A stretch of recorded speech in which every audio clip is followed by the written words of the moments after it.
Okay, it is the 25th of April, Friday night, and I am here at Woodlands, very far from home, on another vlog. So right here, I am attending the grand opening of a new Chinese motorcycle brand that was just brought in. Most of you probably won't recognize it, but it's called VOGE.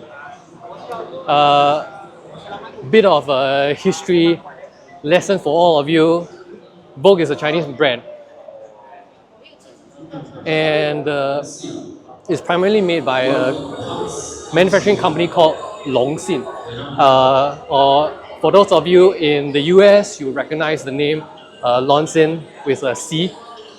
So they came to Singapore. Actually, they've been around for quite a while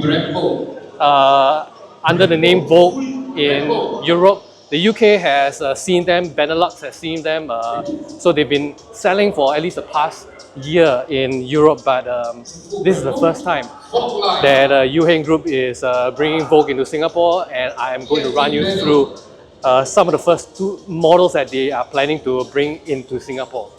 Let's go. So I'm going to show you one of the bikes that I'm interested in. It's probably not ready yet. I'm going to turn it on. Wow. Fuck the lights.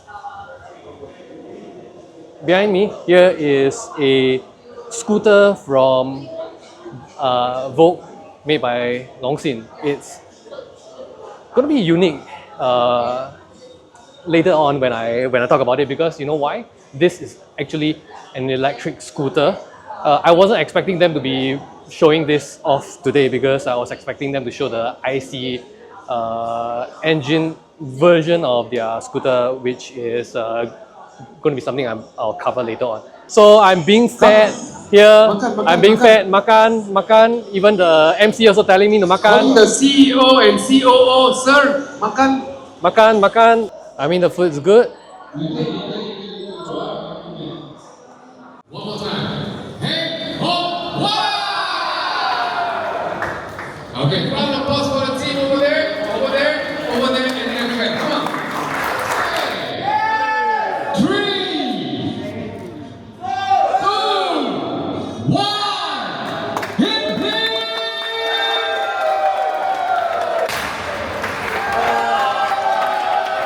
And with that, welcome to VOGE Sherms. Thank you, VIPs. I'd like to say this job to announce the test rides have now officially begun, and the SR4 Max.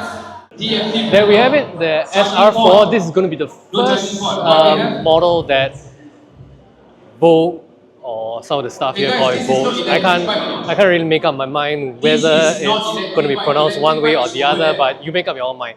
Tell me down in the comments whether it's VOGE or VOGE. But this is going to be the first scooter. It's a 358cc single cylinder scooter. It's not very big. It's a pretty small bike by my standards, but I don't mind trying just to see how the brand performs in terms of reliability, you know, the features that you get and what's the price point at, and I'll cover it with you as soon as I get the possibility of speaking about it. Okay, so I didn't even notice this until they talked about it, but yes, there is going to be a built-in camera, so you don't even have to get third-party one. I think there was one in front. Is there one behind? No, they don't have one behind, but there's one in front. But that's pretty much like 50% of the cost handled off for you already. Boot space. I'm not a scooter rider. CG, are you a scooter rider? Are you a scooter rider? Is this big enough space for you? Helmet, yes, okay. Helmet, okay. Raincoat, jacket, should be able to fit everything I want. I mean, yeah, there is a light. There is a light there. Oh, that's useful. I think I could put a full face helmet, and maybe like I could put my boots there. I could put my boots there, spare change of shoes. Yeah, I think it's quite useful for somebody that rides in the rain a lot. Jesus, it kind of looks like a car. It really kind of looks like a car from there. Engine wise, first first impressions, dipstick, great, being so easily accessible. There's so much space for me to put my hands in and work with it. Preload, the right spring preload, left spring preload, a bit tight, but actually I think there's a lot more space than smaller scooters I've seen. Yeah, but I think they only have preload on the rear. I'll give it a pass. It's only a 358. As far as I can tell, it's using a proper key fob. That's why I said it will look like a car. It really is working like a car. There is gonna be your typical car key fob, so no need for any like key interface. I'm pretty sure there should be one. I'm not sure, but I think it seems it's gonna go the way of a car where as long as the key fob is nearby, you just press, it starts. If it's low on battery, you just have to put it very close to it and it'll still work until you replace the battery. But yeah, pretty much the way cars do it. In terms of the dashboard, good looking. Right now I'm under very bright light, and it seems like it is pretty easy to see. The backlight, quite a number of settings. I don't really need to go through all for you, and a lot of informational readout so far as I can see. So I think the most important thing right here for the average person is just the fact that it monitors the battery and the tire pressure for you. So like I said, this is really like a car lah. This is a parking brake. Yep. And then when you want to release, and it releases the parking brake, just like a car.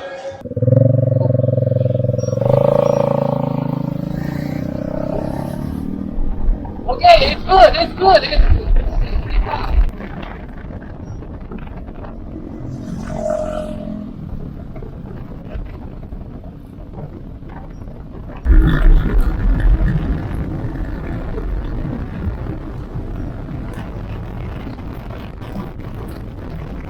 Okay, enough of the scooters. I am an off-road guy. I'm gonna show you the more interesting thing that is not ready yet, but it'll come in time. This is the DS900X.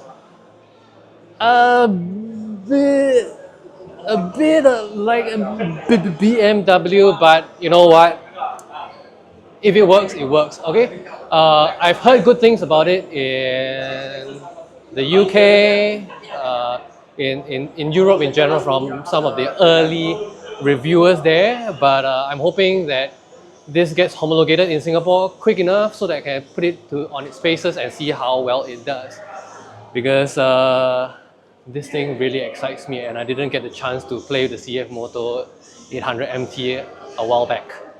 So maybe this is my chance. That was the end. I mean, the crowd's pretty much cleared out already, and I am just standing alone here because I wanted a bit of a quiet moment to kind of condense my thoughts. This guy is pretty funny. Yeah. Hey, what's up, people? What's up? You want to plug your name? MC on Two Wheel, the Beard Brothers Show. Check it out. Okay, what a gorgeous beard.